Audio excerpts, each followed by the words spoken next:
Assalamualaikum warahmatullahi wabarakatuh.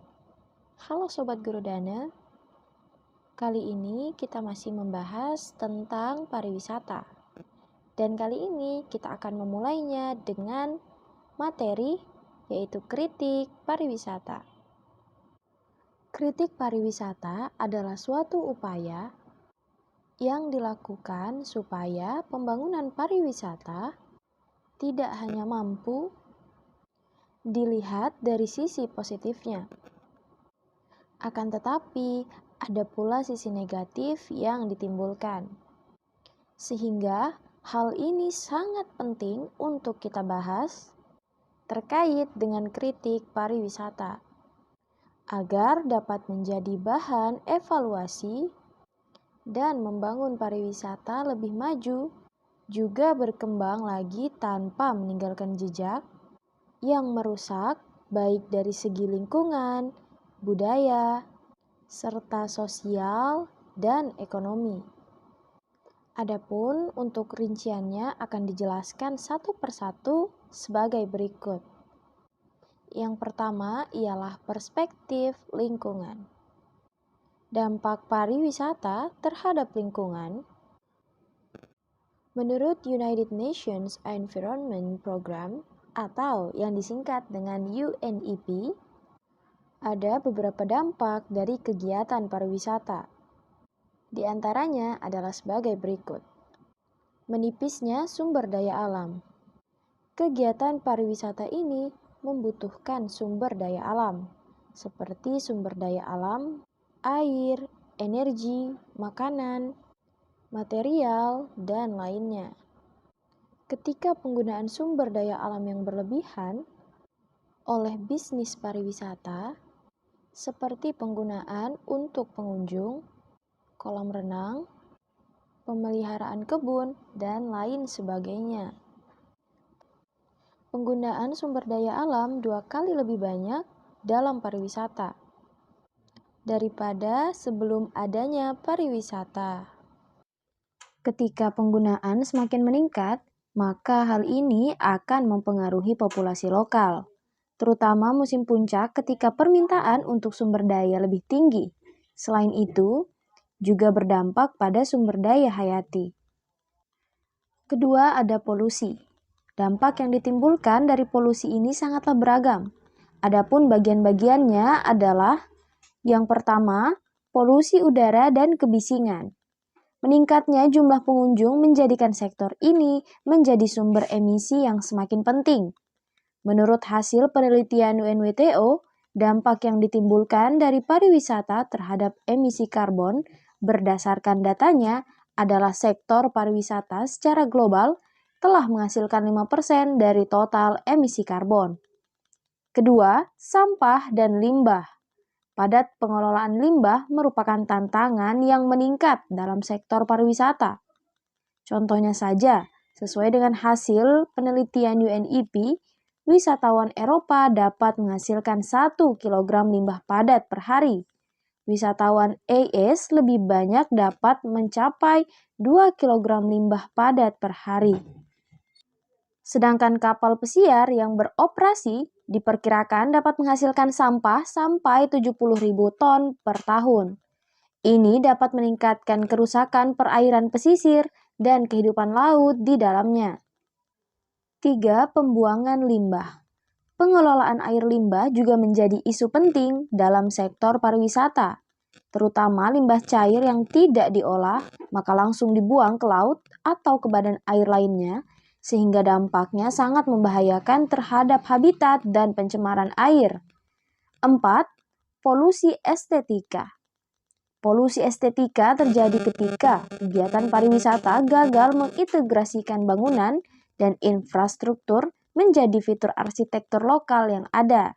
Oleh karena itu, fitur yang dikembangkan oleh kegiatan pariwisata yang tidak kompatibel dengan lingkungan alam dan arsitektur budaya setempat. Poin selanjutnya pada perspektif lingkungan adalah dampak fisik pariwisata. Dampak yang terjadi dari aktivitas pengunjung dan bisnis pariwisata terhadap lingkungan fisik. Pembangunan infrastruktur pariwisata seperti hotel, restoran, dan fasilitas rekreasi lainnya dapat menyebabkan degradasi lahan dan habitat keanekaragaman hayati dan satwa liar. Pariwisata juga dapat menyebabkan peningkatan deforestasi, sementara pengembangan di daerah laut dapat menyebabkan perubahan garis pantai dan arus yang secara negatif mempengaruhi flora dan fauna lokal. Selain itu juga, dampak yang ditimbulkan pada kegiatan pendakian yang berakibat pada vegetasi keanekaragaman hayati. Interaksi dengan satwa liar setempat juga dapat meningkatkan stres terhadap satwa liar setempat, serta degradasi lahan yaitu dengan menggunakan truk safari untuk melacak satwa. Yang kedua adalah perspektif budaya. Menurut Cohen, ada beberapa dampak yang diakibatkan oleh kegiatan wisata atau pengembangan pariwisata terhadap budaya setempat atau lokal. Di antaranya adalah sebagai berikut. Pertama adalah dampak interaksi masyarakat. Interaksi masyarakat setempat dengan pengunjung yang datang, khususnya dari sisi perubahan tata nilai. Dampak pariwisata pada tata nilai biasanya lebih besar disebabkan oleh pengaruh pengunjung, dikarenakan sifat pengunjung yang terlalu bebas dalam berperilaku di destinasi pariwisata. Pergeseran tata nilai ini dapat terjadi dan menjadi beberapa bentuk seperti efek peniruan, marginalisasi, dan komodifikasi budaya. Yang kedua, hubungan interpersonal antar masyarakat. Berkembangnya kepariwisataan di suatu tempat akan menciptakan banyak lapangan pekerjaan. Namun, selain itu juga dapat menimbulkan kompetisi di antara masyarakat, juga berdampak pada perubahan perilaku, struktur sosial, serta perubahan gaya hidup. Ketiga, kelembagaan sosial. Untuk mengorganisir kegiatan yang ada, organisasi atau kelembagaan tersebut bisa dari berbagai sektor atau bidang, seperti pemasaran, perhubungan, akomodasi, daya tarik, wisata, tur operator, dan pendukung lainnya. 4. Dampak terhadap migrasi meningkatnya aktivitas pariwisata di suatu tempat, memerlukan tenaga kerja untuk menjalankan bisnis pariwisata dan memberikan layanan yang dibutuhkan pengunjung, baik yang berasal dari lokasi destinasi ataupun dari luar tempat tersebut. Hal ini tidak hanya mengakibatkan jumlah populasi atau kepadatan penduduk, namun juga lambat laun akan menimbulkan masalah sosial yang beragam, mulai dari yang ringan seperti stres, kemacetan, dan lain sebagainya, sampai masalah kejahatan seperti tindakan kriminal. Kelima, dampak terhadap kehidupan sosial masyarakat. Selain dampak pariwisata terhadap tata nilai dan pola berpikir masyarakat, pariwisata juga mempengaruhi masyarakat dalam bertindak di kehidupan sehari-hari, seperti kepadatan manusia, kemacetan lalu lintas, penggunaan fasilitas yang berlebihan, kehilangan kegunaan dan manfaat tanah di kehidupan sosial, kehilangan usaha yang sudah ada, polusi desain arsitektur, kejahatan terhadap wisatawan, dan lain sebagainya. 6. Dampak terhadap pola pembagian kerja. Beberapa daerah yang umumnya memiliki mata pencaharian sebagian besar dari sektor pertanian mengalami tantangan dengan terjadinya pergeseran mata pencaharian dari pertanian ke sektor pariwisata. Beberapa pekerjaan yang tidak memerlukan keahlian khusus di sektor pariwisata, seperti tukang kebun, cleaning service, housekeeping, dan sejenisnya, sehingga dapat menarik minat para pekerja untuk beralih ke sektor pariwisata tersebut. Selanjutnya, poin ketiga yaitu perspektif sosial dan ekonomi. Pembangunan pariwisata terhadap ekonomi memberikan pengaruh dalam kehidupan perekonomian suatu bangsa maupun dunia. Mengembangkan industri pariwisata akan memberikan keuntungan yang cukup menjanjikan. Namun, pada industri pariwisata rentan terhadap untung rugi yang dapat meluas pada berbagai kelompok industri atau usaha individual. Adapun beberapa dampak yang ditimbulkan antara lain. Pertama, meningkatkan pendapatan luar negeri sehingga dapat memperbaiki keseimbangan neraca pembayaran luar negeri. Kedua, menciptakan lapangan pekerjaan atau mengurangi pengangguran, terutama di negara-negara yang sedang berkembang. Ketiga, sebagai alat pembangun regional. Keempat, memungkinkan terjadinya pelipat gandaan pariwisata yang meliputi pembelanjaan atau penjualan dan pendapatan, juga pekerjaan. Kelima, meningkatkan pendapatan negara melalui pajak-pajak dan campur tangan pemerintah secara langsung di bidang industri pariwisata. Keenam, memungkinkan timbulnya kerusakan sektor ekonomi lain atau menciptakan persaingan dengannya. 7. Dapat menimbulkan inflasi umum. Pembangunan pariwisata terhadap sosial. Dampak sosial akan bermacam-macam sesuai dengan tingkat dan macam perbedaan yang ada antara pengunjung. Pembangunan pariwisata terhadap sosial. Dampak sosial akan bermacam-macam sesuai dengan tingkat dan macam perbedaan yang ada antara pengunjung dan yang dikunjungi. Dalam arti misalnya, jumlah ras, budaya, atau pandangan sosialnya. Beberapa dampak pembangunan pariwisata terhadap sosial antara lain sebagai berikut. 1. Perubahan struktur demografi. 2. Perubahan jenis pekerjaan. 3. Perubahan nilai-nilai. 4. Peningkatan perhatian terhadap usaha pemeliharaan seni budaya tradisional atau cara hidup tradisional. 5.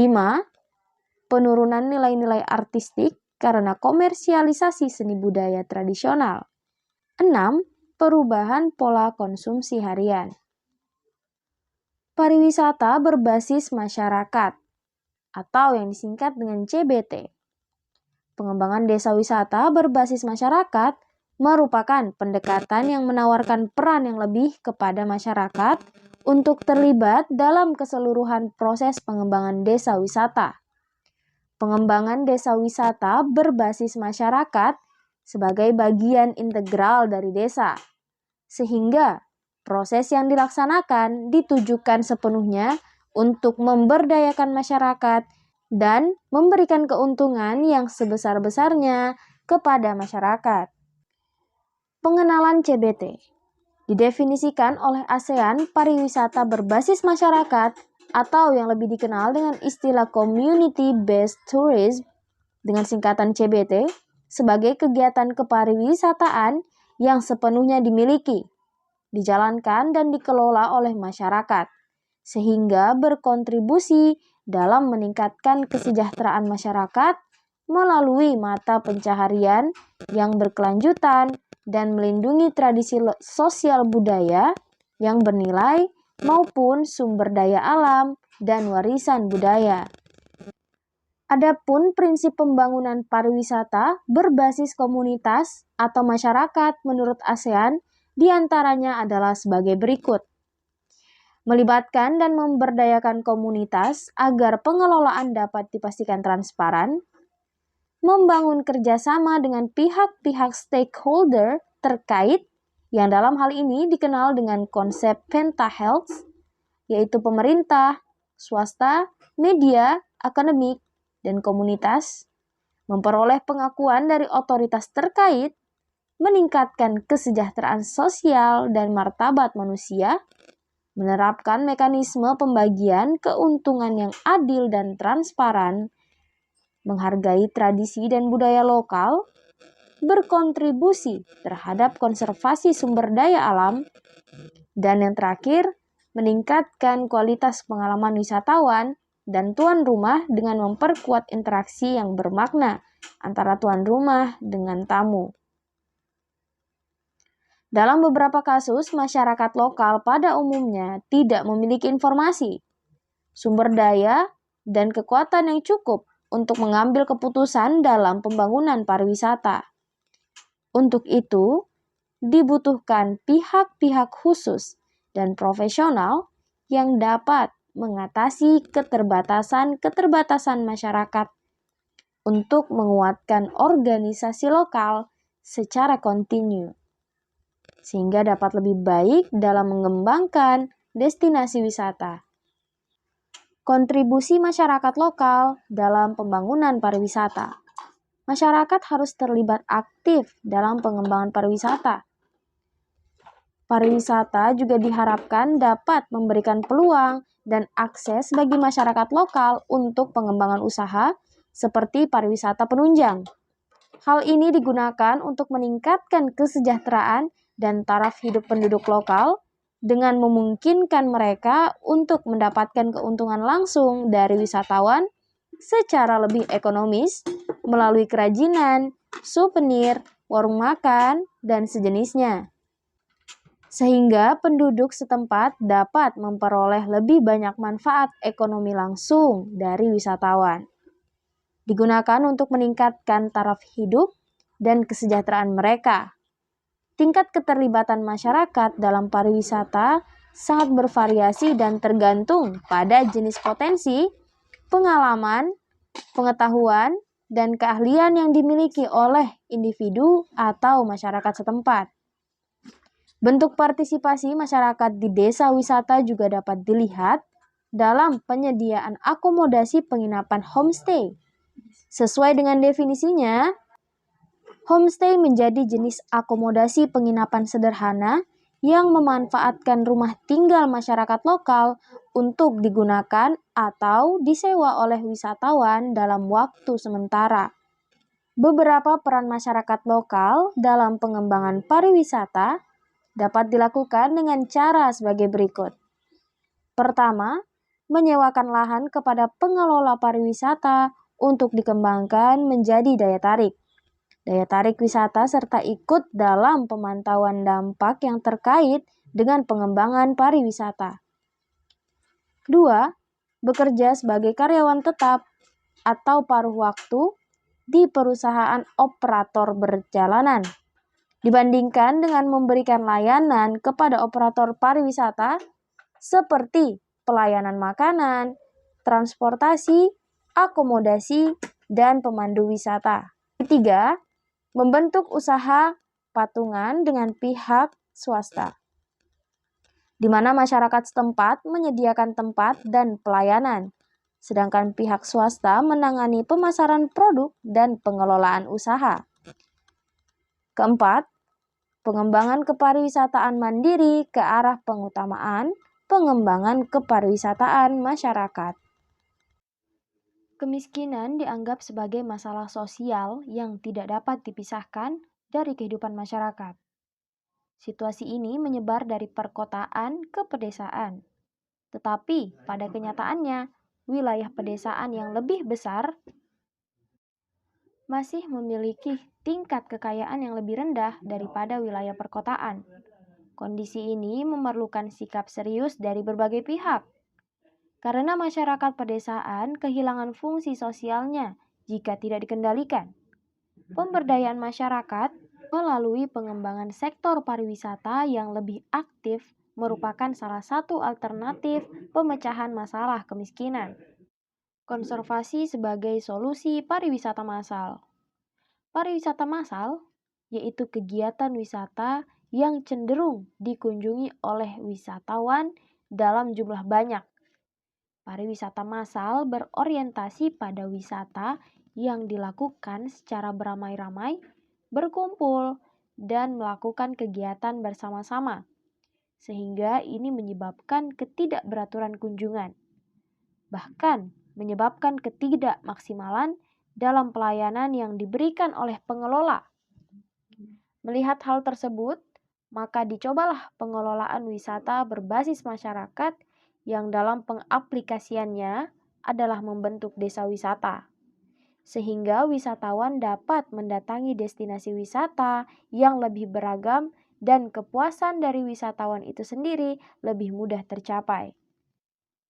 Beberapa dampak pengembangan desa wisata dibandingkan dengan sebelum dikembangkan adalah sebagai berikut.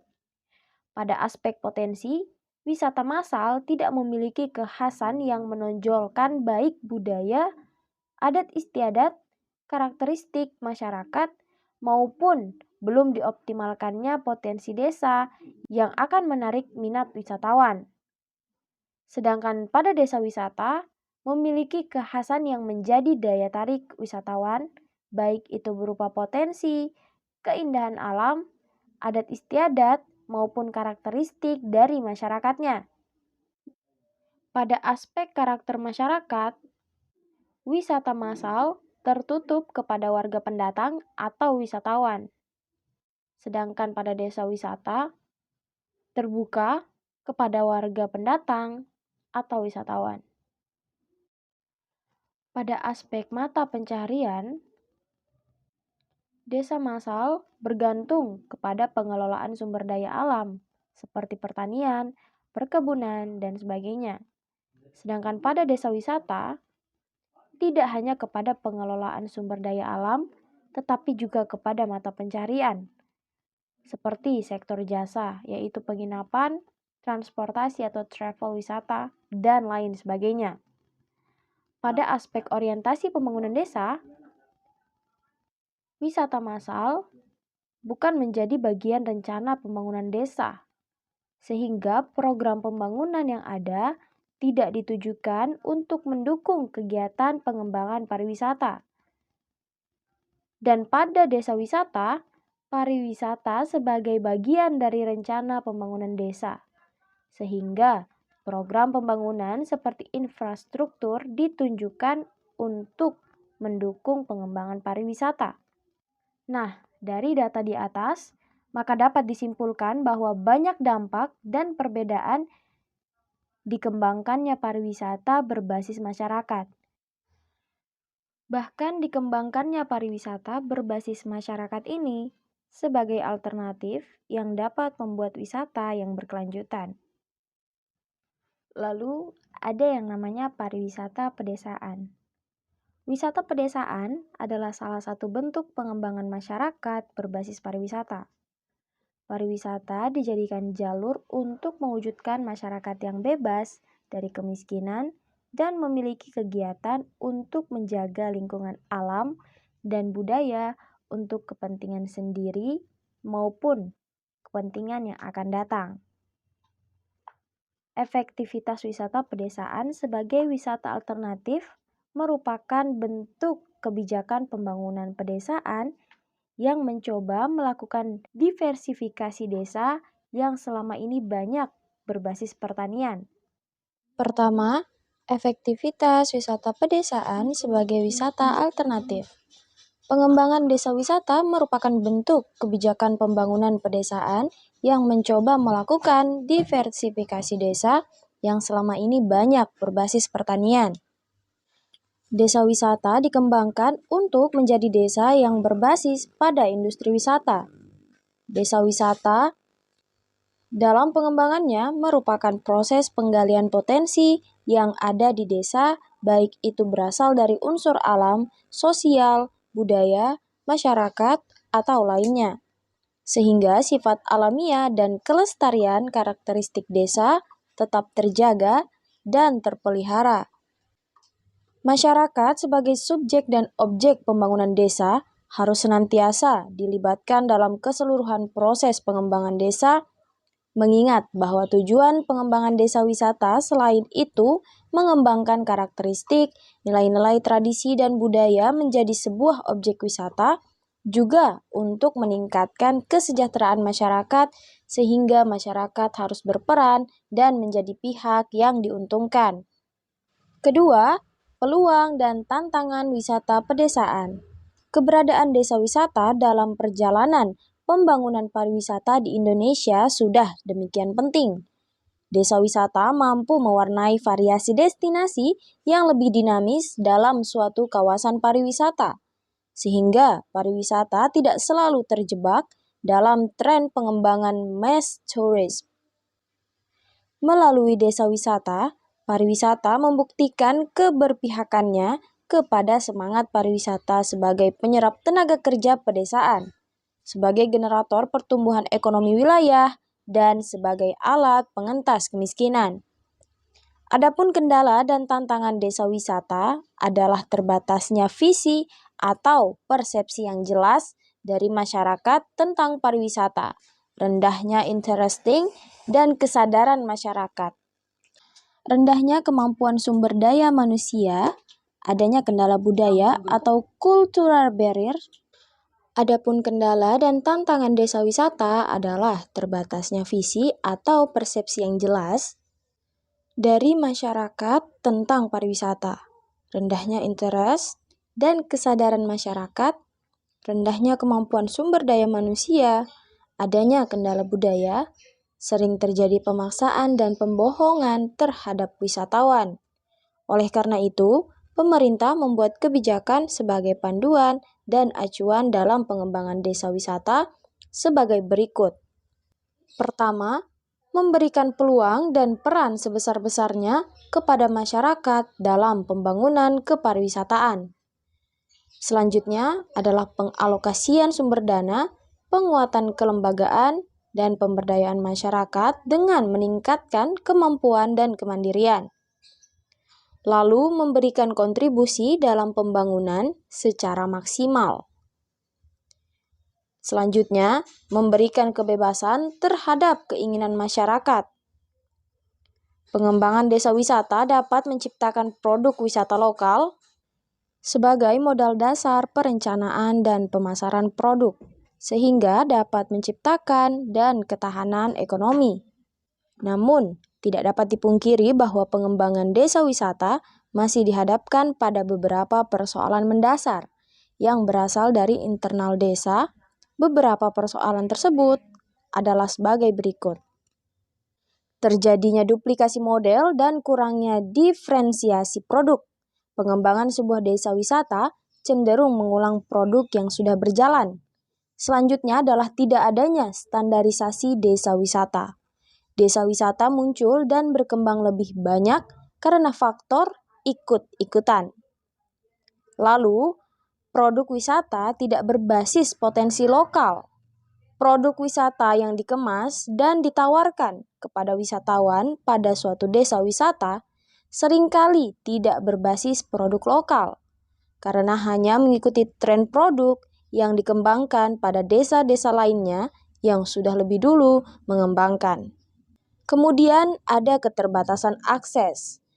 Beberapa desa wisata yang mempunyai potensi unggul berada pada wilayah-wilayah terisolasi secara geografis dan susah dijangkau, menyebabkan penghambat dalam mengembangkan desa tersebut menjadi desa wisata yang berhasil.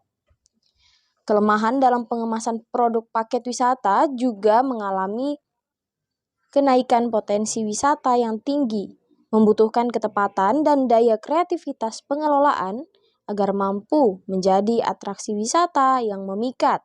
Dan kurangnya komitmen pemerintah, seringkali muncul kasus desa yang mempunyai potensi dan sumber daya alam manusia yang unggul, namun sulit mendapatkan dukungan dan kebijakan dari pemerintah. Lalu rendahnya kualitas sumber daya manusia lokal. Karena sumber daya manusia juga berperan penting dalam pengembangan sebuah desa, maka harus mampu menyiapkan SDM yang mumpuni agar dapat mendukung pengembangan wisata. Selesai sudah materi kita kali ini tentang pariwisata. Terima kasih telah menonton video ini dan jangan lupa ya Sobat Guru Dana untuk like, share, dan subscribe channel ini. Assalamualaikum warahmatullahi wabarakatuh.